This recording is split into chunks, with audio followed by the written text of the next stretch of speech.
आपको क्या अल्लू अर्जुन की आवाज उठाओ बोल के चंद्रायन गुट्टे वाले ओढ़ डाले। मस्जिद मोइनाबाद जागीरदार मस्जिद का शहादत क्यों हुई, कांग्रेस से सवाल करो। आप हेड्रा की जब बात करें, आपके जहनो दिमाग और आपकी जुबान पर Fatima Owaisi school of excellence Ballaguda आपके दिमाग में था। आप हेड्रा के बारे में बात करना है तो चादर घाट के अंदर जो नोटिसें दी गई, जो तोड़े जाने वाले हैं, आप उनके बारे में क्यों सवाल नहीं करते। मिल्ली मसाहिल से ज्यादा इस वक्त अपने जाती मसाहिलों को तरजीह दे रही है कुलीन मजलिस इत्तेहादुल मुस्लिमीन। जो सरकार में आया उसकी चाटोगारी करो, उसकी चापलूसी करो, उसकी जूतियां चाटो। क्यों? आपके पास वक्फ की लूटी हुई जायदादें, उसकी फाइल मौजूद है वक्फ के चीफ मिनिस्टर के पास। हरीश राव असेंबली में बोले कि रोडों पर शराब पीने की चेकिंग कर रहे हैं, बोले वैसी चेक असेंबली में चेकिंग करो। कई फ्लोर लीडर्स पी के आ रहे हैं, बोले तकरीरा सुनने के बाद समझ में आ रहा कि कौन पी के आ रहा। सुबह में उसकी गालियां दे रहे हैं, शाम में इसकी तारीफ कर रहे हैं, जर्रा तलब उठी तो बोल रहे हैं अल्लू अर्जुन का क्या हुआ बोल रहे हैं। ये सब कुछ समझ में आ रहा। इलेक्शन से पहले आरएसएस अन्ना बोले, एक बार बोल के दिखाओ। अब जो हुकूमत बनी हुई है, माजी की हुकूमत, तो गालियां दियो, इनको खुश करो। शर्म उनको आती है जो शर्माते हैं। ये तो ऐसे बेशर्म है कि शर्म भी इनसे शर्माती है। विंटर सेशन असेंबली का इस मरतबा 9 दिसंबर से 21 दिसंबर तक चलता रहा। इस मरतबा हमने तेलंगाना असेंबली में बहुत ड्रामे देखे, बहुत से आर्टिस्टों को आर्ट करते हुए देखा। बाज़ लोगों को तो ऐसे भी देखे कि वही असेंबली में वही चेयर पर कभी ठहर के इनकी तारीफ, उनको बुराई, उनकी बुराई, इनकी तारीफ, अलग अलग मनाजिर हम हैदराबाद वाले, तेलंगाना वाले देखते रहे। उसी असेंबली में इस मरतबा जो 12-15 दिन असेंबली चली है, यही 12-15 दिन जो असेंबली चली, इसमें हमने ये नहीं देखा कि मुस्लिम मसाहिल पे जो सवाल करने थे वो सवालात तो नहीं हुए, लेकिन इनको बीआरएस 10 साल तेलंगाना को लूटती रही, ये बोलना अच्छा लगा। अपनी जायदाद, अपनी बिल्डिंग, अपनी स्कूल की प्रॉपर्टी बचाने के लिए हेड्रा के बारे में बोलना इनको मुनासिब था। मुसलमानों के मसाहिल पे बोलना इनके लिए गवारा नहीं हुआ, लेकिन अल्लू अर्जुन पुष्पा इनको याद जरूर आ गया असेंबली में। जैनूर पर नहीं बोले, मोइनाबाद मस्जिद जागीरदार पर नहीं सवाल करे, वनपर्ती पर सवाल, जहां पर वनपर्ती में हमारी मुस्लिम बहनों के साथ, बुरखों के साथ बेतोहरमती हुई, उस पर नहीं बोले। कामारेड्डी जीवनदान स्कूल के अंदर एक 4 साल बच्ची का रेप हुआ है, जिसके एहतजाज के बाद कामारेड्डी के 35 से 40 बच्चों को गिरफ्तार किया गया। देखिए, रेप भी हमारी बच्ची का, एहतजाज करने वाले हमारे बच्चे, एफआईआरों में नाम डाला गया हमारे बच्चों का, हमारे ही बच्चों को जेल में डाला गया। और आज भी कई ऐसे बच्चे, कामारेड्डी के उस जीवनदान स्कूल के मामले में आज भी कई बच्चों को मुलव्वस करके रखा गया। एफआईआर में नाम दर्ज है बच्चों का, बच्चे फरारी की जिंदगी गुजार रहे हैं। चलो, आज पुलिस उनको नहीं पकड़ेगी, लेकिन किसी ना किसी दिन, एक ना एक दिन वो बच्चों की गिरफ्तारी होगी, क्योंकि एक बार एफआईआर में नाम आ गया तो फिर याद रखिए, इसको कानूनी कार्रवाई इसको आपको लपटेगी। ये सवाल नहीं करेंगे। ये वक्त की हुकूमत के पास अपने आप को गिरवी इनको 5 साल के लिए रखवाना पड़ता। अगर नहीं रखवाए, वक्त की हुकूमत के, अगर जैसा तकरीरों में कहते हैं कि गिरेबान को पकड़ लेंगे, गिरेबान तो दूर की बात है, अगर वक्त की हुकूमत के पास जाके सवाल अगर करती है तो वक्त की हुकूमत भी बड़ी जो है बदमाश टाइप की होती, चाहे वो किसी की भी हो, चाहे बीआरएस की रहो, कांग्रेस की रहो, माजी में चंद्रबाबू नायडू की रहो, किसी की भी रहो। जैसे ही ये सवाल करेंगे तो फौरी करंट इश्यूज में, जैसा बनरुकुनुद्दीन दौला, उसकी इंक्वायरी बिठा दिया तो चैप्टर क्लोज। इसलिए सवाल नहीं करते। इन्हों सवाल नहीं करेंगे, इन्हों सवाल टोली मस्जिद का नहीं करेंगे, 27 एकड़ का ये सवाल नहीं करेंगे, तो क्या मुगल फकीर की 38 एकड़ 29 गुंटेस का ये सवाल नहीं करेंगे। किससे? हुकूमत से सवाल नहीं करेंगे, क्योंकि ये चीज़ें इनको डराते हैं। जामा मस्जिद मियां मुश्क की 25,652 गज जमीन, उसका सवाल नहीं करेंगे। मस्जिद अलमास पे आलियाबाद, मस्जिद अलमास आलियाबाद की 40,000 गज जमीन, सवाल नहीं करेंगे हुकूमत से, किसी भी ना इंसाफी के लिए सवाल नहीं करेंगे। अगर सवाल करेंगे तो इसके कमेटीज बिठा दिए जाएंगे। सवाल इसलिए नहीं करेंगे, सवाल करेंगे अगर तो वक्त की हुकूमत इनके ऊपर इंक्वायरीज डालेगी। कुतुब शाही मस्जिद अत्तापुर की जो 7 7 एकड़ 10 गुंठे जमीन है जो लुटी है, उसका सवाल नहीं करना। अगर सवाल करेंगे तो इसकी इंक्वायरीज हो जाएंगी। अगर सवाल करेंगे तो नाना बाग की मस्जिद बशीर बाग की 5 एकड़ 10 गुंठे का लुटेरा कौन है, इसकी इंक्वायरी अगर हुकूमत कर दी, आपके गले में फांसी का फंदा चढ़ जाता। अगर सवाल कर दिए हुकूमत से तो मोती मस्जिद नया पुल की 7,260 गज जमीन का लुटेरा कौन है, उसकी इंक्वायरी कर दिए तो इनकी सियासी जमीन निकल जाती। मस्जिद सुल्तान बाग कट्टा हुसैन सागर की 4 एकड़ 10 गुंठे जमीन, नहीं करना सवाल। अगर सवाल करेंगे तो इनके दौर में वक्फ की जायदाद टूटी। ये सवालात है जिसके लिए ये वक्फ की हुकूमत की चाटोकारी करते हैं। अगर सवाल करेंगे तो ये तमाम वक्फ के जो जायदादें लूटी है ना, इसके ऊपर इंक्वायरी बिठाई जाएगी। तो हैदराबाद की आवाम के सामने वक्फ की हुकूमत डराती है। आप अगर हमारे सामने बड़े बड़े बातें करेंगे, इंक्वायरी कर, हमारे से कुछ भी आड़े तड़े सवालात करेंगे, हम कुछ नहीं करते। हम सिर्फ आप जो लूटे तबाह करे उसकी इंक्वायरी बिठा देंगे। इस वास्ते जो चीफ मिनिस्टर आता उसके पास जाना, जाके उसको बोलना, साहब you are only my friend. Chandrababu Naidu was his friend, YS Rajasekhar Reddy was his friend, Jagan Mohan Reddy was his friend, KCR is also was a friend, now Revanth Reddy is also the friend। जो वक्त की हुकूमत होती वो वक्त की हुकूमत के पास जाना, जाके अपने जो है दामन को फैलाना, बोलना साहब हम आपकी नाकामयाबी, अरे BRS के साथ 10 साल हनीमून मनाए, 10 साल उसके साथ आप हर तरीके से आप इंजॉय करें, हर एतबार से आप BRS के साथ पॉलिटिकल पावर को कंप्लीटली इंजॉय करें। आज उन्हें हटने के बाद आपको याद आ रहा, उन्हें जब तक इख्तिदार में था उससे सवाल करना था। आज कांग्रेस से सवाल करो, मैं वाज़ेह तौर पर चैलेंज कर रहा हूं, आज कांग्रेस से सवाल करो। मस्जिद मोइनाबाद जागीरदार मस्जिद का शहादत क्यों हुई, कांग्रेस से सवाल करो। सेक्रेटरीट की मस्जिद की शहादत हुई, BRS की धोती धुलाने के लिए आगे थे। मस्जिद में सेक्रेटरीट में 2 मसाजिदें शहीद हुई, हुकूमत की ताईद में बयान देके कॉन्ट्रैक्टर के खिलाफ बयान थी। जो वक्त की हुकूमत होती उसके खिलाफ में अपनी आवाज नहीं उठाना। अब जो हुकूमत बनी हुई है, माजी की हुकूमत तो गालियां दियो, इनको खुश करो। यही तो आप नाकामयाबी है, यही तो आपका दोराही चेहरा है। गैर जरूरी के लोग इनको उनको गिरगुड़ बोलते, मेरे को गिरगुड़ बोलते। अब मैं ये जब सवाल कर रहा हूं तो बहुत से लोग मुझे बोलेंगे कि भाई हुकूमत में आप ही है, आप क्यों सवाल नहीं करते।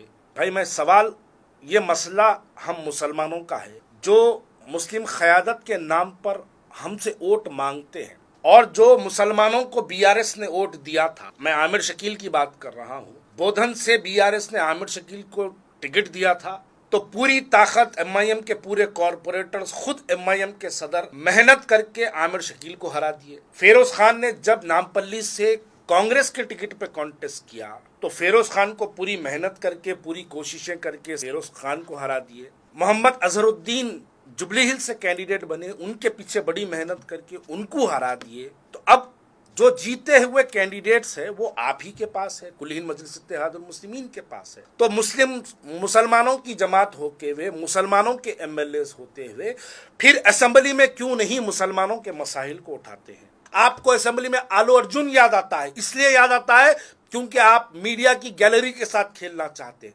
आप चाहते थे और आपको मालूम था कि अल्लू अर्जुन पुष्पा का नाम अगर आप लेंगे तो आपको नेशनल मीडिया का कवरेज मिलेगा। इस बुनियाद पर आपने अल्लू अर्जुन का वहां पर नाम लिया। यही तो मैं बार बार कहता हूं। आप हेड्रा के ऊपर बात करें, आप हेड्रा की जब बात करें, आपके जहनो दिमाग और आपकी जुबान पर और आपके दिल में, आपकी नजरों में Fatima Owaisi school of excellence Ballaguda आपके दिमाग में था। आप अगर हेड्रा पे उतनी ईमानदारी से बात करते तो किशन बाग के हेड्रा के घरों टूटने वालों के बारे में बात करते। आप हेड्रा के बारे में बात करना है तो चादर घाट के अंदर जो नोटिसें दी गई, जो तोड़े जाने वाले हैं, आप उनके बारे में क्यों सवाल नहीं करते। इसकी जिम्मेदार कौन है। एक जानिब तो आप मुसलमानों की क़यादत कलमे के नाम पर वोट लेते हैं, मुस्लिम क़यादत को मजबूत करने के नाम पर एक जानिब आप वोट लेते हैं, और असेंबली में जाके आप अल्लू अर्जुन पुष्पा याद आता आपको। अरे आने वाली ये जो असेंबली खत्म हुई, इसके बाद की जो असेंबली आने वाली है, इसके दरमियान में रमजान का महीना आने वाला है। रमजान के बारे में हुकूमत से आप क्यों सवाल नहीं करें कि रमजान में क्या इंतजामात करने वाले हैं आप तेलंगाना के मुसलमानों के लिए? आपके दिलो दिमाग में है ही नहीं, इसलिए आप ये सवाल नहीं करते। अब क्या होगा, रमजान से कुछ दिन पहले सेक्रेटरीट में एक मीटिंग बुलाई जाएगी, 2-4 लोग जमा होंगे, एक 200-400 मीडिया वालों को बुलाएंगे, एक ड्रामा किया जाएगा कि साहब की नुमाइंदगी पर इतना बजट रमजान के लिए सैंक्शन किया गया।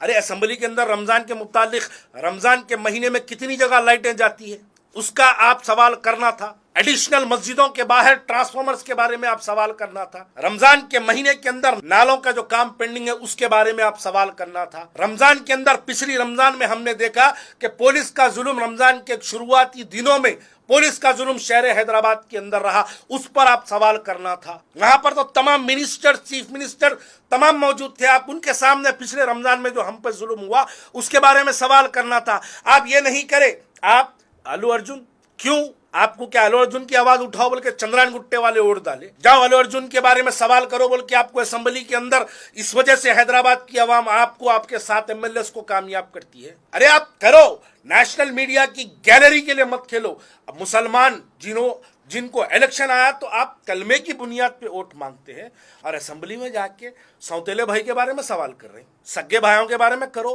हम सगे भाई है हैदराबाद के मुसलमान, हमारे बारे में सवाल करो, कभी बोलो।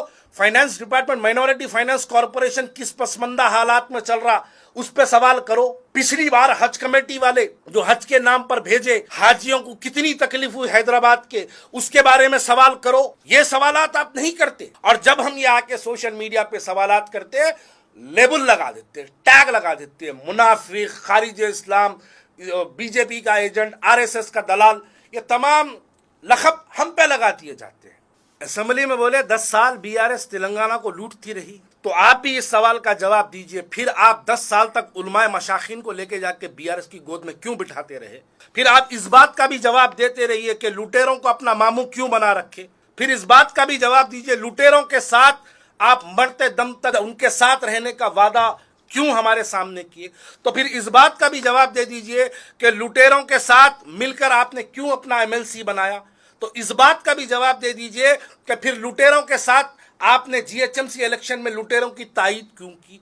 फिर आप इस बात का भी जवाब दे दीजिए कि लुटेरों का 10 साल रमजान का महीना इफ्तार की दावत में उन्होंने हाथ से देते, आप मुंह में लेते, क्यों आप 10 साल तक अगर ये लुटेरे थे तो आप इनके साथ क्यों थे? 10 साल तक आप उनकी हर इलेक्शन में तायीद करते रहे। आप फिर जवाब दीजिए, क्यों ये लुटेरों को आप 10 साल तक हर इलेक्शन में कामयाब करने की अपील की? आप बताइए, फिर अगर ये लुटेरे हैं तो इस लुटेरों को क्यों आप 10 साल तक उलमाए मशाकिन की तायीद इनको हासिल करवाते रहे?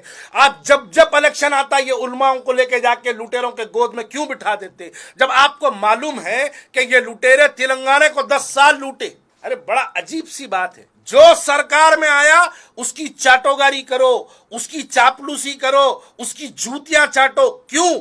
अपनी बिल्डिंगें बचाने के लिए। आज अगर सीएम रेवंत रेड्डी की तायीद कर रहे हैं तो उन्होंने इसलिए तायीद कर रहे हैं कि इनकी बिल्डिंगां बच जाए, इनके ऊपर मुकदमात ना हो। जब बीआरएस की हुकूमत आई तो बीआरएस को बोले आपके जैसे आदमी के लिए चीफ मिनिस्टर बहुत छोटा होता है। ये बातें कहां गई आज? जब आप वो हुकूमत में रहे उनकी जी हुजूरी करते रहो। आज रेवंत रेड्डी हुकूमत में आया तो रेवंत रेड्डी कांग्रेस पार्टी की जी हुजूरी करते रहो। मैं चैलेंज कर रहा हूं, इससे पहले भी बहुत चैलेंज ना करा, हर चैलेंज में फेल उतरते। मैं फिर चैलेंज कर रहा हूं, बड़े मर्दे मुजाहिद है ना, बड़े शेर दक्कन है ना, बड़े हिंदुस्तान के मुसलमानों की एक आवाज है ना, इलेक्शन से पहले आरएसएस अन्ना बोले, एक बार बोल के दिखाओ, एक बार बोल के दिखाओ।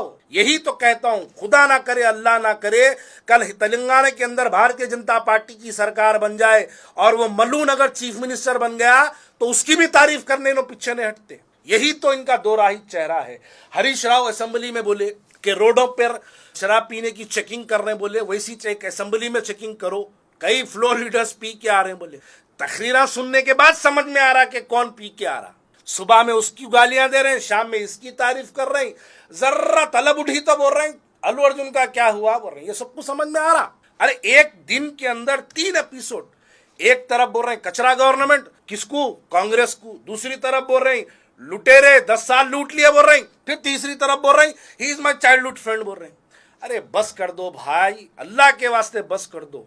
इसलिए बोल रहा हूं, जो हुकूमत में आया उसकी चाटोकारी करना, उसको अपने यानी अपना दोस्त बना लेना, इसलिए बना लेना क्योंकि हुकूमत की मिशनरी इनके खिलाफ ना हो। इसलिए हुकूमत मिली मसाहिल से ज़्यादा इस वक्त अपनी ज़ाती मसाहिलों को तरजीह दे रही है। कुलीन मजलिस इत्तेहादुल मुस्लिमीन, वो सालारे मिल्लत अले रहमा हुआ करते थे, जो हुकूमत के गिरेबानों में हाथ डाल के पकड़ते थे, सवाल करते थे हुकूमत से, असेंबली में ठहर के वक्त के चीफ मिनिस्टर को सालार बोलते थे। आप में हिम्मत कहां गई? क्यों? सालार पाक दामन हुआ करते थे, इसलिए सालार हुकूमत से नहीं डरते थे। लेकिन आपके पास 100 पक्के हैं, आपके पास वक्फ की लूटी हुई जायदादें, उसकी फाइल मौजूद है वक्त के चीफ मिनिस्टर के पास। आप कितनी वक्फ की जायदादें लूटे, इन तमाम का रिकॉर्ड वक्त की हुकूमत के पास है। इसलिए आप वक्त की हुकूमत से सवाल नहीं करते। अगर आप सवाल करेंगे तो आप पर ये तमाम एजेंसीज को लगा दिया जाएगा। इसलिए आप मिली मसाहिल को तरजीह देने की जगह जाती मसाहिल को तरजीह दे रहे हैं। इसलिए इस मर्तबा असेंबली में एक ड्रामा किया गया, सिर्फ एक ड्रामा किया गया। अवाम के मसाहिलों पे कोई गुफ्तगू नहीं हुई, फिर बहस और टकरार चलती रही, लेकिन हमारे तमाम मसाहिलों को दबा के रख दिया गया।